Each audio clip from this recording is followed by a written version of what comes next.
আসসালামু আলাইকুম। সম্মানিত সুধীমণ্ডলী, আমরা সূরা আহজাবের 51 নম্বর আয়াত থেকে এখন আলোচনা শুরু করব ইনশাআল্লাহ। আউযু বিল্লাহি মিনাশ শাইতানির রাজীম। বিসমিল্লাহির রহমানির রহিম। তুরজি মান তাশাউ মিনহুন্না ওয়া তুবি ইলাইকা মান তাশা অমানিব তাগাইতা, এবং যাকে আপনি ডেকে নেবেন। আচ্ছা, আমরা শুরু করছি আবার।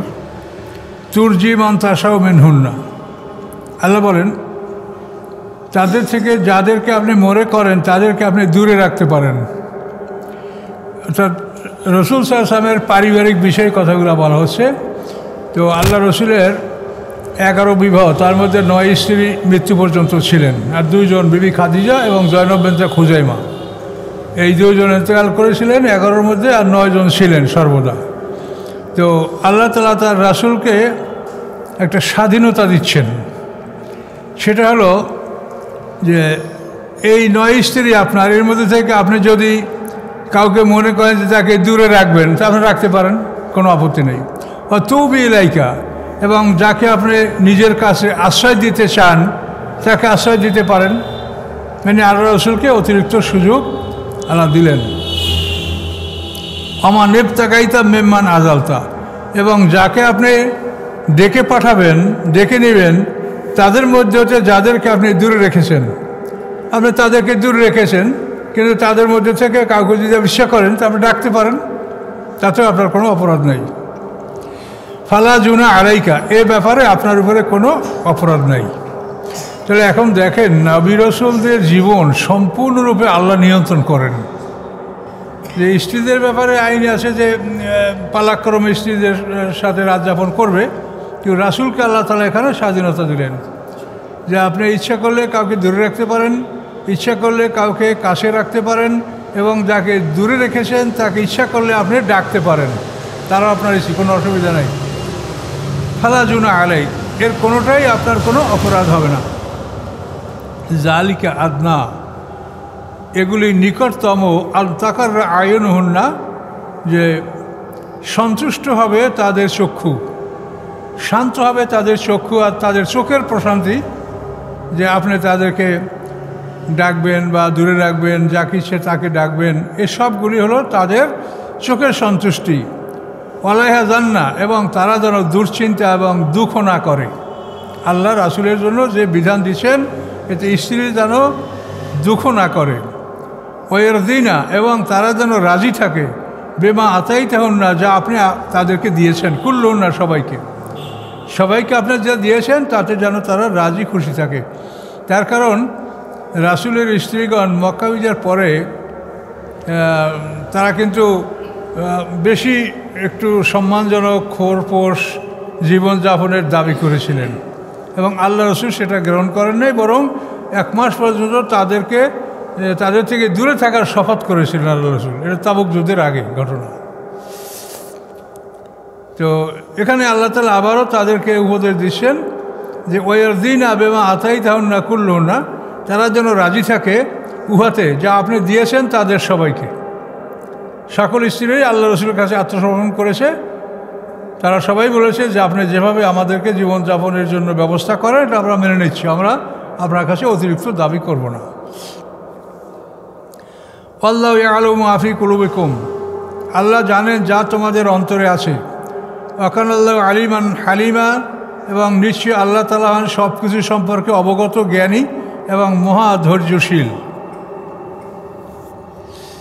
লা ইয়াহিল্লু লাকা নিসাউ মিন বা'দু, হালাল নয় আপনার জন্য এরপরে আর কোনো স্ত্রী। অর্থাৎ আপনি যে এই 9 বিবাহ, সর্বশেষ বিবাহ হলো রাসূল পাক সাল্লাল্লাহু আলাইহি ওয়াসাল্লামের মাইমুনা রাদিয়াল্লাহু তাআলা আনহা, হযরত আব্বাস রাদিয়াল্লাহু তাআলা আনহুর শেলিকা, ফজল ইবনে উমুল ফজল, আব্বাস রাদিয়াল্লাহু যে স্ত্রী উমুল ফজল, তার বোন এই মাইমুনা।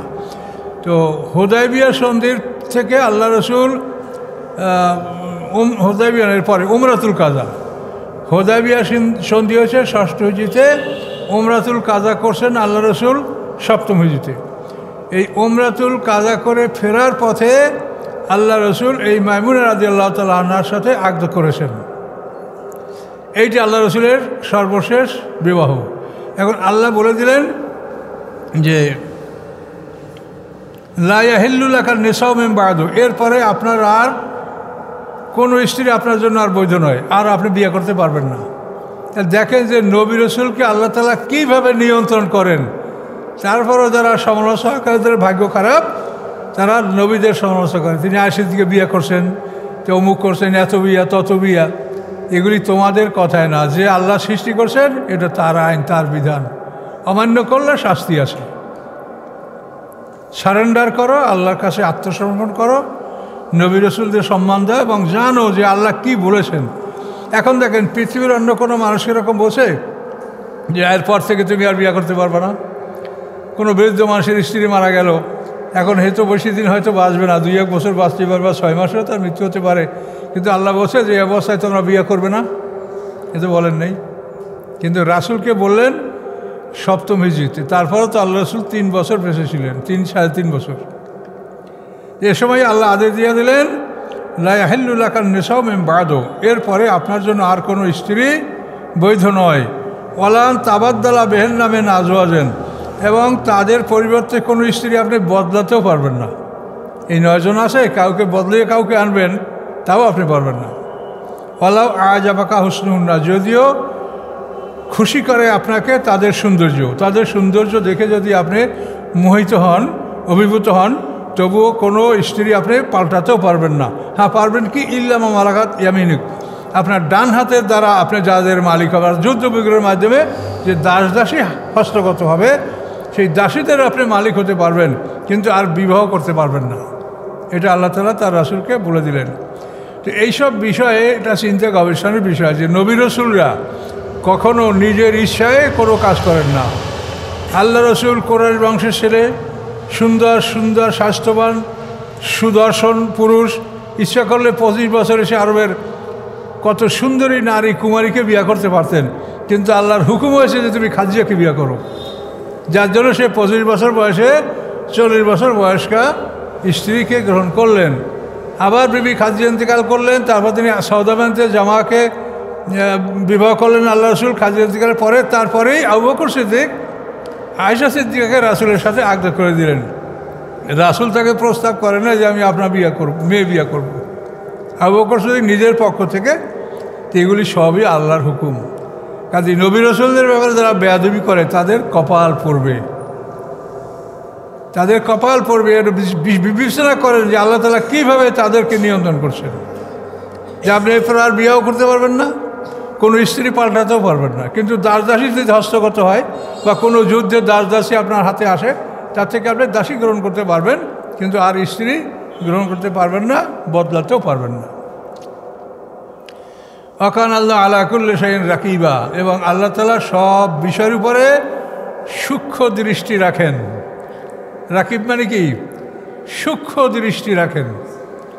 তাহলে কোন সময় কোনটা করতে হবে কি না করতে হবে, এটা আল্লাহ সূক্ষ্ম দৃষ্টি, রাকিবা শব্দটা ব্যবহার করেন। ইয়া রাকিব, আপনারা গাড়ি ঘোড়ায় যখন চড়েন তো 100 বার ইয়া রাকিবও পড়বেন, ইনশাল্লাহ গাড়ি আপনার অ্যাক্সিডেন্ট থেকে রক্ষা পাবে।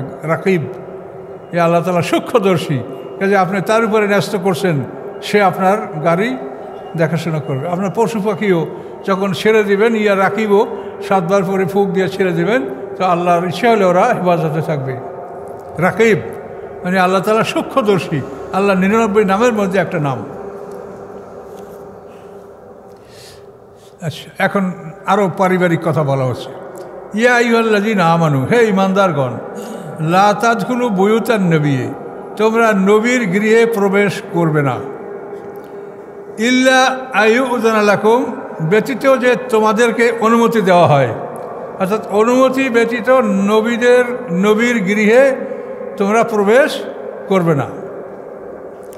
আচ্ছা, ইল্লা আইয়ুযানা লাকুম ইলা তুআমিন গায়রা নাযিরিন ইনাহু, বরং তোমাদেরকে যদি অনুমতি দেওয়া হয় খাদ্যের জন্য, অর্থাৎ তোমাদেরকে দাওয়াত দেওয়া হয়েছে, তখন তোমরা আসবে, কিন্তু গায়রা নাযিরিন ইনাহু, কিন্তু আসবে কীভাবে, যেন খানা পাকানোর জন্য অপেক্ষা করতে না হয়। গায়রা নাযিরিনা বা গায়রা মুনতাযিরিনা, যে খানা পাকানোর যেন অপেক্ষা করতে না হয়, অর্থাৎ খানা পাকানো হয়ে গেলে তারপর আসবে। তোমরা এমন সময় নবীর গৃহে প্রবেশ করবে না যখন খাদ্য পাক করা শেষ হয়নি। কথা বলতে পারছেন? এটা একটা সামাজিক শিষ্টাচার। আপনাকে কেউ দাওয়াত করলে খাদ্য প্রস্তুত হওয়ার আগেই যদি আপনি যে সেখানে উপস্থিত হন, তো বাড়িওয়ালা হিমশিম খাবে যে মেহমানদের সাথে কথা বলবে না, গোশতে পুড়ে যায় নাকি, ডাইল পুড়ে যায় নাকি, তাই দেখবে, এ সমস্যা হবে। কাজে এই জন্য দেখেন, মানব জীবনের কোনো বিষয় এই কোরআনে বাকি রাখা হয়নি। গায়রা নাজিরে না হোক, মানে পাকের অপেক্ষা না করে, অর্থাৎ পাক করা হয়ে যাবে তারপর তুমি ঢুকবে। তার আগে যে তোমার হোস্ট, যে তোমাকে দাওয়াত করেছে, তার বাড়িতে তুমি আগে প্রবেশ করবে না। রাসূলের উপর দিয়ে এটা বলা হলো। এবং এই ঘটনা ঘটেছিল আল্লাহ রাসূল জয়নব বিনতে জাহাজকে বিবাহ করার পরে তার অলিমার জন্য সাহাবীদেরকে দাওয়াত দিয়েছিলেন। সেই সময় কিছু সাহাবীরা খাদ্য পাকানোর আগেই বাড়িতে ঢুকেছিলেন। এটা আল্লাহ বলছে যে খাদ্য পাকানোর অপেক্ষা না করে, অর্থাৎ এমনভাবে ঢুকবে যখন খাদ্য পাক করা হয়ে গেছে। খাদ্য পাক করা হয় নাই এমন অবস্থায় তোমরা যে দাওয়াত করেছে তার বাড়িতে তোমরা প্রবেশ করবে না। এত সূক্ষ্ম, এত ছোট জিনিসও কোরআনে বলা লাগে? বলেন, কোরআনে নাই কি? এখন শুধু আপনারা বলছেন যে নামাজের ব্যাপারে তো ডিটেল নাই। নামাজের ব্যাপারে তো আপনাকে রাসূলকে অনুকরণ করতে বলছে। নামাজের ডিটেল থাকলে তো আমাদেরই কষ্ট হইতো। নামাজের হাকাম 13টা ফরজ বলেন তো, যদি এখনই বলতে যান তাহলে অনেকেই বলতে পারবেন না। তারপরে ওয়াজিব সুন্নাত কে বলতে পারবেন? এই জন্য আল্লাহ আমাদের কষ্ট লাঘব করার জন্যই বলেছেন রাসূলকে দেখে নামাজ পড়ো, বাস। এইসব সামাজিক যে বিষয়গুলি, এগুলি কোরআনে বিস্তারিত বলা হয়েছে। গায়রা নাজিরিনা এনাহু, মানে পাকের অপেক্ষা না করে, অর্থাৎ পাক শেষ না হওয়া পর্যন্ত তোমরা গৃহে প্রবেশ করবে না। ওলাকে নেজা দুআইতুম ফাদখুলু, বরং যখন তোমাদেরকে ডাকা হবে তখনই তোমরা আসবে খেতে। খানা পাক হইলেই তো ডাকা হবে যে আসেন আপনারা বসেন। ফাদখুলু ফায়দা তয়মতুম, অথবা যখন তোমরা খানা শেষ করলে ফান্তাশিরু, তখন তোমরা চলে যাও। খালা শেষ হওয়ার পরে আর অপেক্ষা করবে না। ওলা মুস্তানিসিনা হালে হাদিসেন, এবং কোনো কথা বলার আগ্রহ পেশ করবে না। যে খানা খাওয়া হয়েছে, এখন রাসূলের সাথে কথাবার্তা কই, তো রাসূল তুমি কথাবার্তা করবা যে অবশ্যই সময় খাইতে বাকি আছে, এগুলি সব গুছাতে হবে, ম্যানেজ করতে হবে। তা যদি রাসূলের সাথে তুমি কথা বলতে, এটা কীভাবে হবে? এই জন্য আল্লাহ বলেন খাদ্য শেষ করার পরে তোমরা কোনো কথা শোনার জন্য আগ্রহ পেশ করবে না। আগ্রহ পেশ না করে তোমরা খানা শেষ হয়ে গেছে চলে যাও। কথা বলার জন্য অন্য সময় আসবে, যখন এর আল্লাহ রসুলের কোনো কাজ থাকবে না, তিনি মানে ফ্রি থাকবেন, মুক্ত থাকবেন, তখন তোমরা কথা বলবে। কিন্তু এখন তো আর এই যে আত্মীয় স্বজনের সেবা যত, হয়তো পুরুষরা খাইলো, মহিলারা খায় নাই, অথবা এগুলো মালা সবগুলো গুছাতে হবে। কাজেই তোমরা খাদ্য গ্রহণ করার পরে কথা শোনার কোনো আগ্রহ পেশ করবে না। আনাসা মানে বন্ধুত্ব রাখা, আগ্রহ পেশ করা। তোমরা কোনো কথা শোনার জন্য আগ্রহ পেশ করবে না। ইন্না জালিকুম কানা ইউজুন নাবিয়া, নিশ্চয়ই এগুলি রাসূলকে কষ্ট দেয়। খানা হয়ে গেছে, এখন তোমরা বসে আছো, এখন রাসূল কী করবেন? তোমরা তো বলতেও পারছেন না যে চলে যান, আর তিনি তোমাদের জন্য সময়ও দিতে পারছেন না, কিন্তু তিনি কষ্ট পাচ্ছেন। আল্লাহ রসুল অত্যন্ত ভদ্র মানুষ ছিলেন, কোনো রুক্ষ মেজাজের না, নম্র ভদ্র, যার জন্য এই অবস্থাটা আল্লাহ বলে দিলেন কোরআনে। ইন্না যালিকুম কানা ইউজুন নবিয়া, নিশ্চয়ই এগুলি নবীকে কষ্ট দেয়। ফায়াস্তাহি মিনকুম, তিনি তোমাদের থেকে লজ্জাবোধ করেন। তিনি তোমাদেরকে বলছেন না যে আমার কষ্ট হচ্ছে, আপনারা চলে যান। তিনি লজ্জাবোধ করছেন। ফায়াস্তাহি মিনকুম, তিনি তোমাদের থেকে লজ্জাবোধ করছেন। আল্লাহু লা ইয়াসতাহি মিনাল হক, আল্লাহ তাআলা সত্য বলতে লজ্জাবোধ করেন না। আল্লাহ তাআলা সত্য বলতে লজ্জাবোধ করেন না। আল্লাহ বলে দিলেন যে এইভাবে তোমরা মানুষের দাওয়াত করলে, খাদ্য গ্রহণ করার ব্যাপারে এইভাবে তোমরা চলাফেরা করবে। খাদ্য পাকাবার আগে যাবে না, খানা খাওয়ার পরে আবার কথা বলা শোনার জন্য আগ্রহ পোষ করবে না, চলে যাবে, খানাকে চলে যাবে। আচ্ছা, এরপর আল্লাহ বলেন ওয়াইজা সাআলতুমুহুন্না মাতান ফাসআলুহুন্না মিন ওয়ারাই হিজাব, তোমরা যখন তাদের কাছে কোনো মাল আসবাব চাও, ভাই আমার একটা কোদাল লাগবে, একটা কুড়াল লাগবে, বা একটু লবণ লাগবে, বা একটু মরিচ লাগবে, এরকম মানুষের অভাব এরা সংসারে হয়েই থাকে। তো আল্লাহ বলেন ওয়াইজা সাআলতুমুহুন্না মাতান, যখন তোমরা নবীপত্নীদের কাছে কোনো মাল আসবাব চাবে, ফাসআলুহুন্না মিন ওয়ারাই হিজাব, তাদের কাছে চাবে পর্দার আড়াল থেকে, পর্দার বাইরের থেকে চাবে, ভিতরে না, উকি মারবে না, পর্দার বাইরের থেকে চাবে যে আমার এই জিনিসটা প্রয়োজন। এটা একটা আদব, শিষ্টাচার, আল্লাহ রাসূলের মাধ্যমে আমাদেরকে আল্লাহ তাআলা এই শিক্ষা দিয়েছেন। মানুষের কিন্তু এরকম স্বাভাবিক জিনিস, হঠাৎ করে দেখবে যে আপনার লবণ নাই, এখন বাজার দূরে, কখন স্বামী হয়তো গৃহে নাই, হঠাৎ দেখলেন যে আপনার একটা পেঁয়াজ নাই, একটা কাঁচামরিচ নাই, এরকম মানুষের সংসারে টুকটাক সমস্যা হতেই পারে।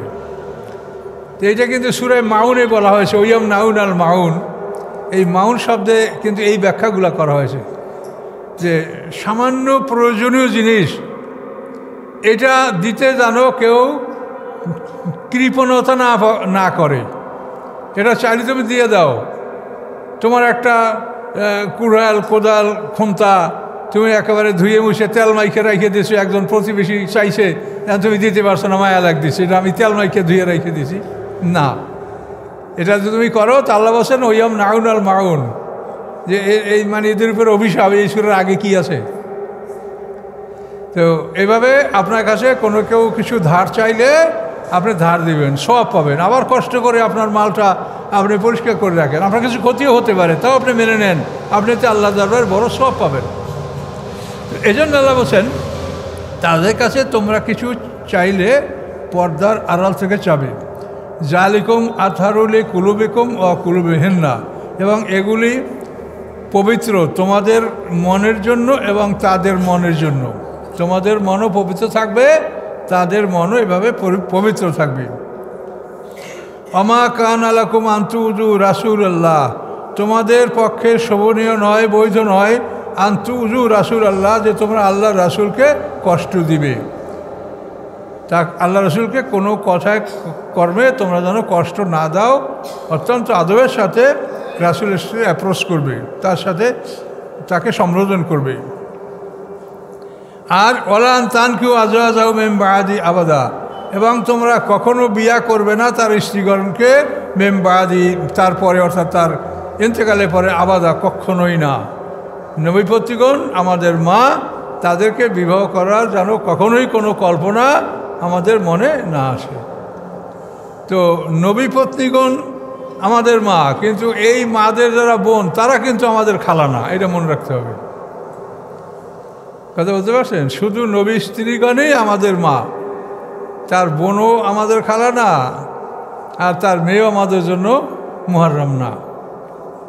কাজে এগুলো বুঝতে হবে।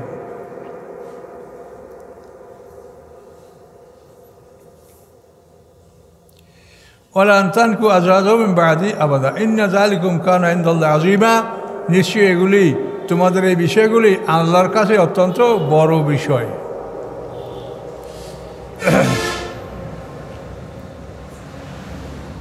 যেমন এই যে বললাম, যে কথাটা বুঝলেন যে নবী পত্নীগণ মা, কিন্তু এই মায়েদের মেয়েরা কিন্তু বোন না। যেমন খাদিজাতুল কুবরা রাদিয়াল্লাহু তাআলা স্ত্রী ফাতিমা, ফাতিমাকে বিয়ে করছেন হযরত আলী রাদিয়াল্লাহু তাআলা। তাহলে এখানে সে কিন্তু মা, কিন্তু এই মেয়ে ওই মায়ের কন্যা হিসেবে ট্রিট করা হবে না, শুধু নবীর স্ত্রীগণ আমাদের মা, এটা বুঝে নিতে হবে। এবং শুধু পুরুষদের মা, নারীদেরও মা না, নবী পত্নীগণ নারীদেরও মা না, এটাও বুঝতে হবে, শুধু পুরুষদের। আয়েশা সিদ্দিকাকে এক নারী এসে ডাক দিয়েছে, হে আম্মা। তখন আয়েশা বলেন যে আমি তোমাদের আম্মা না, আমি পুরুষদের আম্মা। তখন আয়েশা বললেন যে তোমরা নারী, তোমাদের আম্মা আমি নই, আমি পুরুষদের আম্মা। আল্লাহ বলেন এন তুবদু শাইয়ান আও তুকফুহু ফাইনাল্লাহ কানা বিকুল্লি শাইইন আলিমা। আল্লাহ বলছে নবী পত্নীগণকে তোমরা বিয়া করবে না।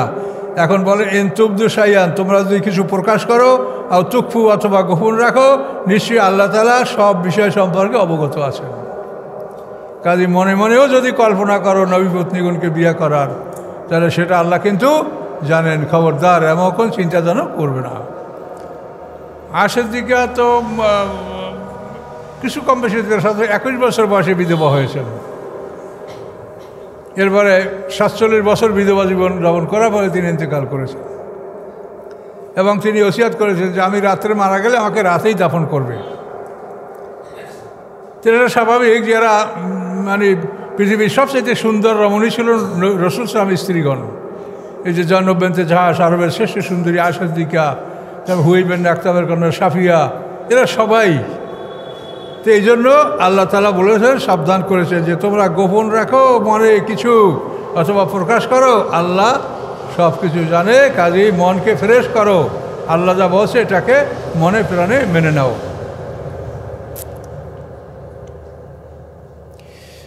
এখন এই পর্দা সম্পর্কে আবার আল্লাহ এখানে বলছেন, আগে বলেছেন আবারও বলছেন, ওয়ালা জুনা আলাইহিন্না ফি আবাইহিন্না, অপরাধ নাই তাদের উপরে তাদের পিতাদের ব্যাপারে, অর্থাৎ পিতাদের ব্যাপারে তারা যে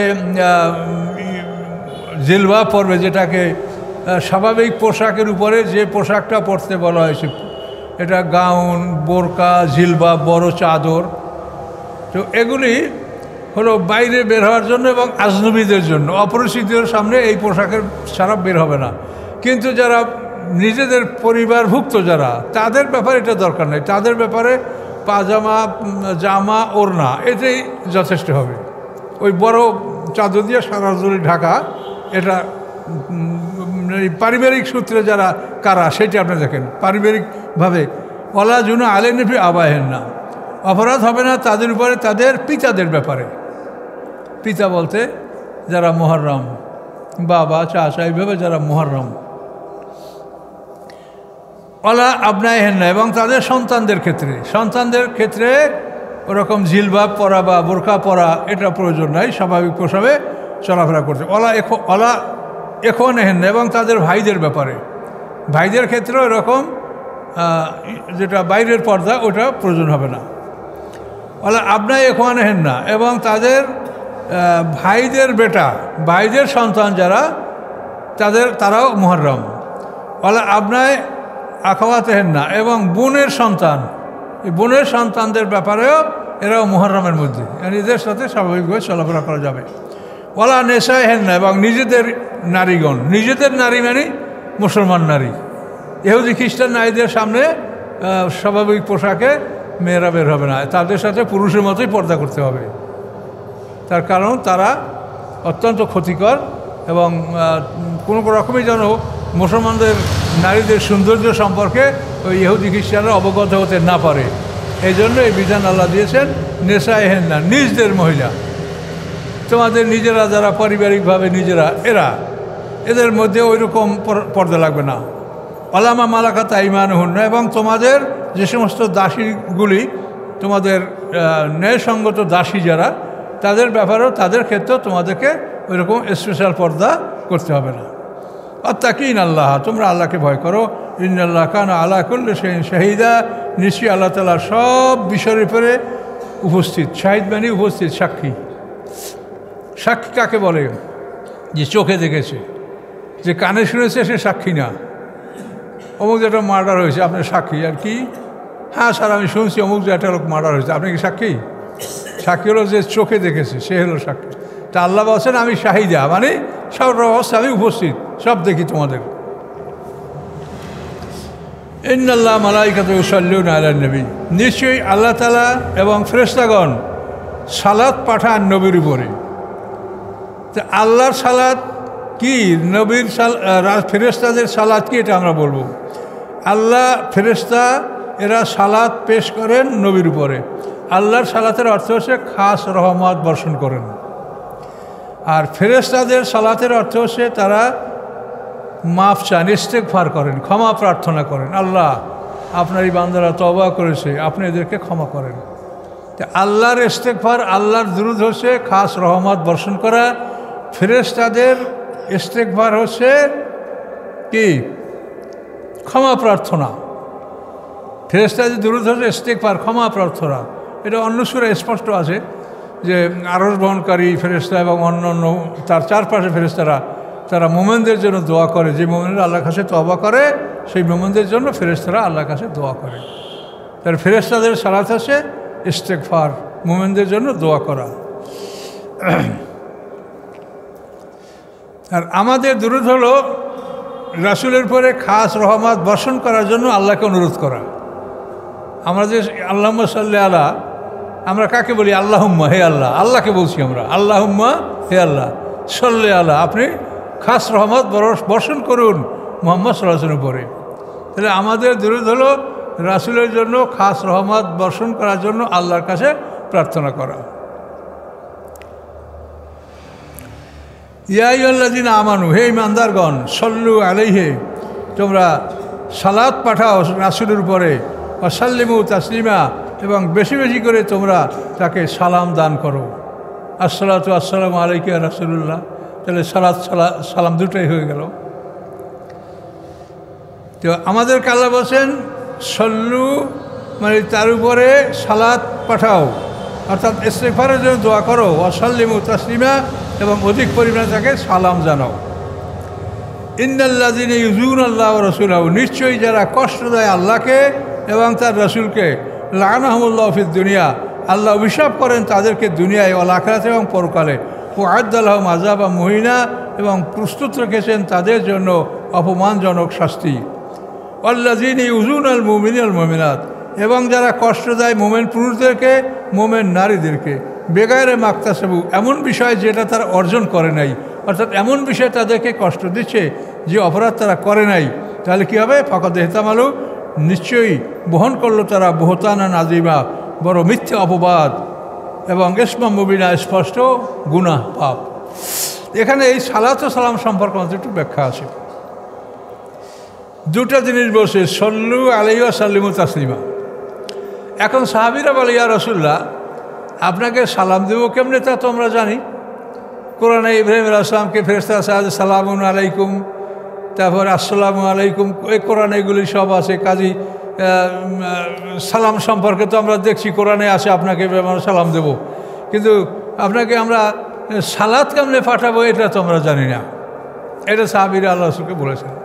বলার পরে আল্লাহ রাসূল তাদেরকে জানিয়েছেন যে তোমরা কিভাবে সালাত করবে। আল্লাহুম্মা সাল্লি আলা মুহাম্মাদিন ওয়া আলা আলি মুহাম্মাদিন কামা সাল্লাইতা আলা ইব্রাহিমা ওয়া আলা আলি ইব্রাহিমা ইন্নাকা হামিদুম মাজিদ। এভাবে তোমরা রাসূলকে সালাত পাঠাবে, এটা আল্লাহ বলে দিয়েছে, এবং আল্লাহর বলার ফলে রাসূল আমাদেরকে এটা জানিয়ে দিয়েছে। এখন দেখেন, আল্লাহুম্মা বারিক আলা মুহাম্মাদিন ওয়া আলা আলি মুহাম্মাদিন কামা বারাকতা আলা ইব্রাহিমা ওয়া আলা আলি ইব্রাহিমা ইন্নাকা হামিদুম মাজিদ। সালাত ও সালামের দুটোই বলা হয়েছে, কিন্তু এই দুটোর মধ্যে কিন্তু সালাম নাই। আল্লাহুম্মা সাল্লি আলা মুহাম্মাদিন ওয়া আলা আলি মুহাম্মাদিন কামা সাল্লাইতা আলা ইব্রাহিমা ওয়া আলা আলি ইব্রাহিমা ইন্নাকা হামিদুম, সালাম আছে? এই সালাম নাই। তো এই জন্য এখন সালাত ও সালাম দুটো বলছে, এখন সালাম কই গেল? তো এখানে সালাম হলো এই দুরূদটা হলো নামাজের জন্য, এবং এখানে আপনি সালাম দিলেন আত্তাহিয়াতের মধ্যে। আসসালামু আলাইকা আইয়ুহান নবী আছে না আত্তাহিয়াতের মধ্যে? তাহলে আপনি এই দুরূদ ও সালাম, এটা হলো আত্তাহিয়াতের ব্যাপার। এখানে যেটা বলা হয়েছে যে আপনি আত্তাহিয়াতের মধ্যে আসসালামু আলাইকা আইয়ুহান নবী, নবীকে আপনি সালাম দিলেন, এবং আত্তাহিয়াতের পরে আপনি এই সালাত আপনি করলেন, তাহলে সালাত ও সালাম দুটোটা আদায় হয়ে গেল। আর বাইরের ক্ষেত্রে আপনারা ছোট ছোট দুরূদ আছে, সাল্লাল্লাহু আলা মুহাম্মাদ সাল্লাল্লাহু আলাইহি সাল্লাম, দেখেন ছোট্ট, তার মধ্যে সালাত সালাম দুটোই আছে। এভাবে আপনি ছোট্ট দুরূদ আপনি পড়তে পারেন, বা বিভিন্ন দুরূদ আপনি যেখানে দেখবেন যে সালাত ও সালাম দুটোই আসে, সেটা আপনি বাইরে পড়বেন। আর নামাজের মধ্যে এই দুটো পড়বেন, আত্তাহিয়াতের মধ্যে সালাম আর আত্তাহিয়াতের পরে এই সালাত। এই বিধানটা আপনি কোরআন থেকে বুঝে নেন, এতে কোনো ঝগড়া বিপদ আপত্তি নেই। আল্লাহ বলছে সালাত ও সালাম দিতে, আমি সালাত ও সালাম দিব, সেটা আরবি ভাষায় যদি না দিয়ে বাংলায়ও দিই তাতেও কবুল হবে। এর জন্য আরবিতেই বলতে হবে, নাও বলতে পারেন, আপনি বাংলায় বলেন, আপনার ভাষায় বলেন যে আল্লাহ আপনি রাসূলের প্রতি খাস রহমত বর্ষণ করেন, তাহলে আপনার সালাতের সব আপনি পাবেন। তবে যেটা রাসূলের মুখ থেকে যে ভাষাটা আমরা পেয়েছি, সেটার জন্য আলাদা একটা বরকত বা একটা অধিক সওয়াব পাওয়ার আশা তো আমরা আলাদা করতেই পারি, কিন্তু অন্য ভাষায় বললেও হবে এটা বলতে পারি, কিন্তু আল্লাহ রাসূলের ভাষা ব্যবহার করলে আমরা অধিক সওয়াব লাভ করব। তো এই সালাত ও সালামের ব্যাপারে অনেক তর্ক বিতর্ক আছে, সেগুলোর মধ্যে আমরা জড়িত হব না। আপনি বিষয়টা ক্লিয়ার বুঝতে পারছেন কিনা? সাহাবীরা এখানে শুধু রাসূলের কাছে সালাতের ব্যাপারে প্রশ্ন করেছে, এই জন্য সালাতের ব্যাপারেই আল্লাহ রসুল এভাবে বলেছেন। সালামের ব্যাপারে বলেন, সালাম তো আছে, আমরা কোরআনে পাচ্ছি যে ইব্রাহিম আলাইহিস সালাম ফেরেশতারা সালাম দিছে, তারপরে আরও কত সালামের ঘটনা কোরআনে আছে। কাজে আমরা সালাত পাচ্ছি না কোরআনে, সালাম পাচ্ছি। সালাত সম্পর্কে আমাদেরকে জ্ঞান দেন, আল্লাহ রসুল সেটা বলেছেন। এই দেখেন, আউযু বিল্লাহি মিনাশ শাইতানির রাজিম, ইয়া আইয়ুহান নবী, হে নবী, কুল্লি আজওয়াজিকা, আপনি বলুন আপনার স্ত্রীদেরকে, ও বানাতেকা, এবং বলুন আপনার কন্যাদেরকে, ও নিসাইল মুমিনিন, এবং মুমিন নারীদেরকে কি হবে, ইউদনিনা আলাইহিন্না মিন জালাবিবিন্না, তারা যেন টেনে দেয় তাদের উপরে তাদের বড় চাদর। আপনার পাজামা, জামা, ওড়না এটা তো আছেই, কিন্তু আপনাকে কি বলা হচ্ছে এখানে, যে হে নবী পত্নীগণ, হে নবী, আপনি বলুন আপনার স্ত্রীদেরকে, কন্যাদেরকে, নেসাইল মুমিনিন, মুসলমান নারীদেরকে কি করবে, ইউদনিনা, তারা যেন টেনে দেয় তাদের উপরে মিন জালাবিবিহিন্না, তাদের বড় চাদর। জালিকা আদনা আইউরেফনা, ইয়া নিকটতম, যে তাদেরকে চেনা যাবে। ফালাইউজাইন, অতঃপর তাদেরকে কষ্ট দেওয়া হবে না। ওয়াকানাল্লাহু গাফুরা রহিমা, নিশ্চয়ই আল্লাহ তাআলা ক্ষমাশীল দয়াময়। এখানে ব্যাপারটা বুঝতে হবে আপনাকে। দাওয়াতের নিয়ম বোঝেন। প্রথম আপনি আল্লাহ রসুল প্রথম দাওয়াত দিবে কাকে? স্ত্রীকে। কুল্লে আজওয়াজিকা, আপনি প্রথম দাওয়াতটা দিবেন আপনার স্ত্রীকে, ঘরের, যে আপনার স্ত্রীর আমল দুরুস্ত আছে কিনা, এইটা আপনি প্রথম দাওয়াত আপনার এখানে। স্ত্রীকে দাওয়াত দেওয়ার পরে তারপর আল্লাহ কাকে বললেন? বানাতেকা, কন্যাদেরকে। কারণ আল্লাহ রসুল তো পুত্র নাই, এই জন্য কন্যাদেরকে বলছে। তাহলে স্ত্রীকে বলার পরে ছেলে মেয়েদেরকে বলবে, এটা আমরা বুঝে নিতে পারছি কি? ঠিক আছে, আপনি প্রথম দাওয়াত দেবেন স্ত্রীকে, তারপর দাওয়াত দেবেন ছেলে মেয়েকে। এখানে মেয়ের কথা বলা হয়েছে কেন? রাসূলের ছেলে নাই, ছোট্ট ছেলে তার নাবালক মারা গেছে, কাজেই তাদেরকে তো দাওয়াত দেওয়ার প্রসঙ্গ নাই, এটা বোঝেন। তারপর 3 নম্বরে হলো নেসাইল মুমিনিন, আম জনতার নারীদেরকে আপনি 3 নম্বরে বলবেন। কিন্তু আমরা সব ওয়াজ করি বাইরের মানুষকে, বাড়ির কোনো খবরই নাই, কি ঠিক কিনা বলেন? বাইরের মানুষকে খুব ওয়াজ করি, কিন্তু ঘরের খবর নেই। এই জন্য কোরআন থেকে শেখেন যে কোরআনে আল্লাহ কী বলছে। কোরআনে আল্লাহ বলছে, হে নবী, আপনি বলেন আপনার স্ত্রীকে, বলেন আপনার মেয়েদেরকে, বলেন আপনি মুমিনদের নারীদেরকে। বুঝতে পারছেন সিরিয়ালটা? তাহলে আপনার স্ত্রী, সে আপনার অর্ধাঙ্গিনী, তার হাতের পাক শাক আপনি খাচ্ছেন, কাজে আপনি তাকে বলেন, আপনার বলার কাজ বলবেন। যদি তাতে সে লাইনে না আসে, জুলুম করবেন না। তার কারণ আপনার কাজই হলো দাওয়াত পৌঁছে দেওয়া।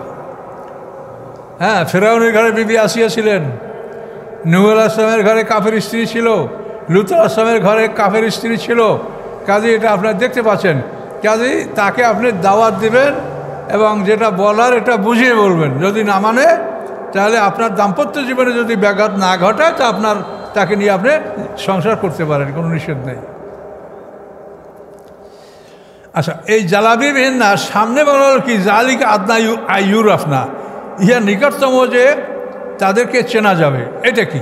এটা হলো বিষয়টা হলো যে মানুষের মধ্যে দাসী এবং স্বাধীন নারী দুই গ্রুপ। তো এখন দাসীদের পোশাক হচ্ছে তারা প্যাট পিঠ নাভি হইতে হাঁটু, এইটা হলো দাসীদের পোশাক। এই পর্যন্ত তাদের ঢেকে রাখা ফরজ।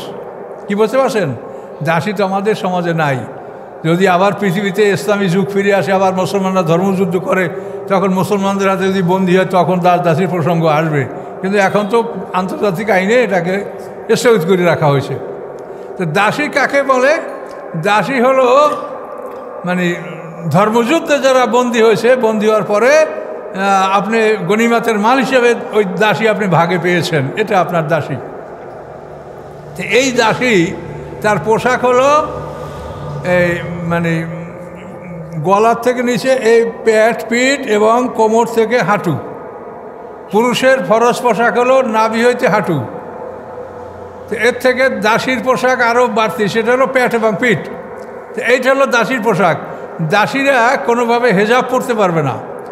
উমর ফারুক রাদিয়াল্লাহু তাআলা আনহুর সামনে একটা দাসী তার থেকে যাচ্ছিল ওর কাছ থেকে হেজাব পরা, খুব সুন্দর করে আটসাট করে কেউ হেজাব পরা।